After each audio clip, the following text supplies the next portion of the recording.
Pembinaan Usaha Hilir Migas, Ditjen Migas, melaksanakan kebijakan dalam pembinaan, pengendalian, dan pengawasan kegiatan usaha hilir migas. Kegiatan usaha hilir migas terdiri dari pengolahan, penyimpanan, pengangkutan, dan niaga migas. Dalam upaya penyediaan dan pendistribusian bahan bakar hingga ke masyarakat merupakan proses yang kompleks. Proses hilir migas dimulai dari kegiatan pengolahan minyak mentah dan gas bumi menjadi produk-produk bahan bakar minyak maupun bahan bakar gas. Dari kilang, produk bahan bakar tersebut didistribusikan bisa melalui moda kapal laut, truk, dan juga pipa ke tangki penyimpanan atau TBBM, depo, atau SPBE. Bahkan, ada kalanya harus disimpan terlebih dahulu di terminal bahan bakar.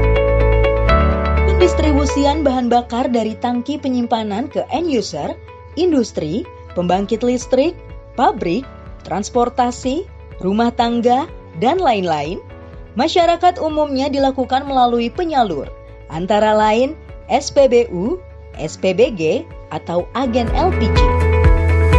Untuk perhitungan harga jual eceran dari semua jenis bahan bakar tersebut, hal ini dilakukan oleh Direktorat Pembinaan Usaha Hilir Migas yang kemudian ditetapkan oleh pemerintah. Akan tetapi juga melihat kondisi keuangan negara dan investasi badan usaha, tentunya dengan pertimbangan kemampuan ekonomi masyarakat.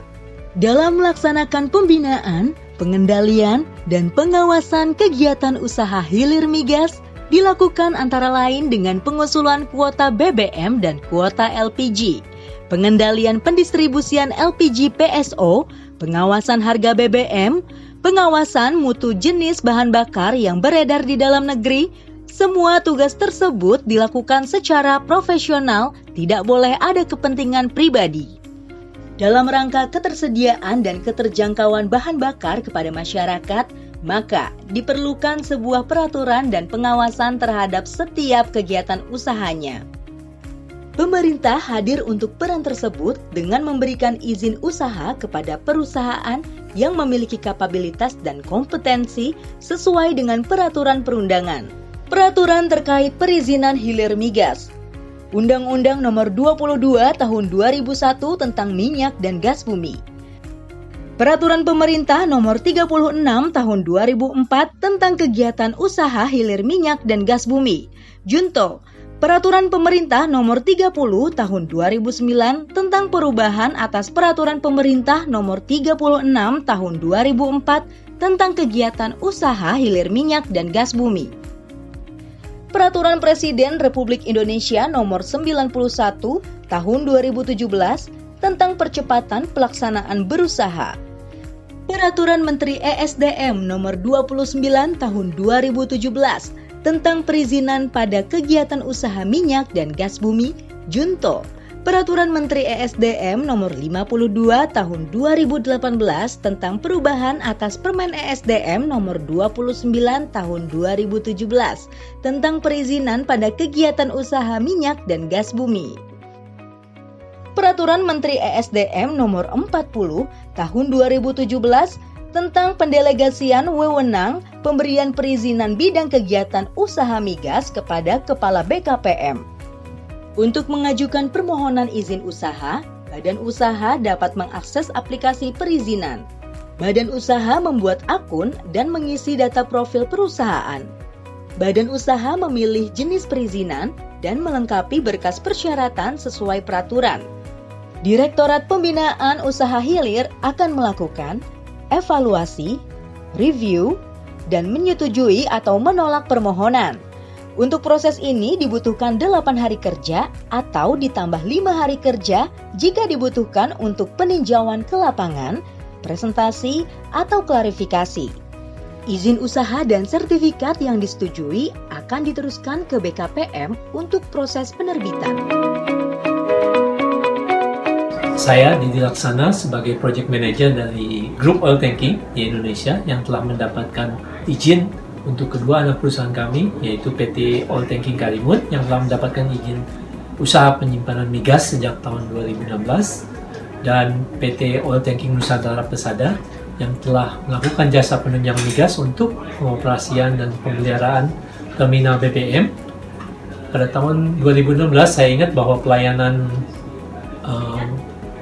dari migas masih dilakukan secara manual sehingga diperlukan banyak hard copy yang perlu disiapkan, dan sekarang ini kami rasakan ada perubahan yang sangat mendasar dari sisi profesionalisme dari petugas maupun mindset dalam orientasi pelayanan yang lebih nyata. Terkait pelayanan, kami dari PT Oil Tanking Karimun juga merasakan manfaat dari sistem perizinan dan pelaporan yang tersedia secara online, sehingga kewajiban pelaporan dapat disampaikan secara online dan mudah kapan saja, dan tentu besar harapan kami pelayanan ini dapat terus ditingkatkan dan profesionalisme pegawai juga ditingkatkan. Demikian, terima kasih. Memasuki tahun 2020, tidak hanya Indonesia, bahkan dunia mengalami musibah, yaitu penyebaran virus COVID-19 yang begitu masif dan berdampak pada sendi-sendi perekonomian di setiap negara. Namun, bahan bakar minyak dan gas harus tetap tersedia. Pelayanan untuk keberlangsungan penyediaannya tidak boleh terganggu. Di tengah-tengah masa pandemi COVID-19, Direktorat Pembinaan Usaha Hilir tetap berusaha optimal dalam melaksanakan kegiatan pelayanan perizinan maupun kebijakan lainnya. Sosialisasi dan konsultasi dengan badan usaha, baik pada bidang pengolahan, penyimpanan, pengangkutan, dan niaga migas terus dilakukan, baik secara langsung, work from home, maupun virtual.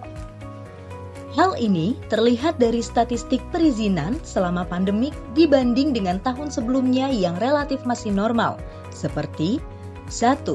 Total pengajuan dan penerbitan saat pandemi.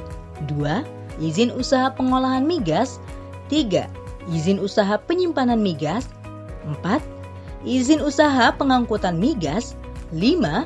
Izin usaha niaga migas dan rekomendasi hilir migas. 6.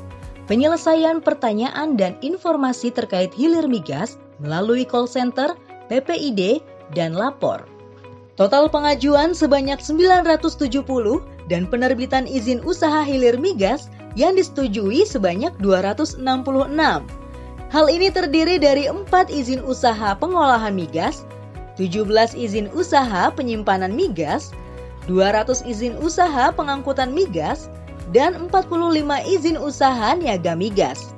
Kami siap melayani cepat, cermat, dan produktif untuk Indonesia maju. Indonesia maju. Untuk Indonesia maju. Untuk Indonesia maju. Direktorat Pembinaan Usaha Hilir Migas siap menuju wilayah bebas dari korupsi dan wilayah birokrasi bersih dan melayani.